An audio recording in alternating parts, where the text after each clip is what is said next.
ঘন্টার উপর হয়েছে ভাই, তেল এখনো পাই নাই। রোদ্রের তাপ দেখার পর অনেক কষ্টে আছি ভাই, 2 থেকে 2.5 ঘন্টা লাইনে দাঁড়িয়ে এখন আমরা তেল পাচ্ছি না, তাও তেল দিচ্ছে একদম সীমিত। যদি কাজ করতাম অন্তত 1000 টাকার 500 টাকার কাজ করতে দিতাম। 2 ঘন্টা লাইনে তাই 300 টাকা তেল আইছি এই আর কি। একদিন 2 দিন 3 দিন যা চালা কম চালাইলে কম বেশি চলবে, বেশি চালাইলে কম চলবে, এটা আর কি। কিন্তু এখানে তেল দিচ্ছে কম।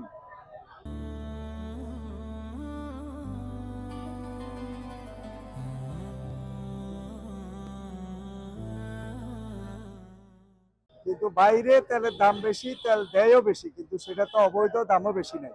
পরে 4 দিন পরে পাম্পে তেল দিচ্ছে, তাও 300 টাকার। 300 টাকার তেলের জন্য 3 ঘন্টা ভোগান্তি পোহাতে হয়েছে।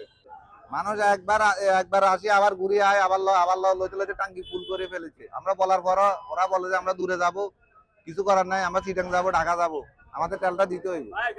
আমাদের একটা স্টাফ বিশ্রাম নেওয়ার মতন কোনো সুযোগ পাচ্ছে না। এক কাস্টমার 2 থেকে 3 বার নিচ্ছে এবং আমার চাহিদা প্রায় ম্যাক্সিমাম 15,000 লিটার প্লাস।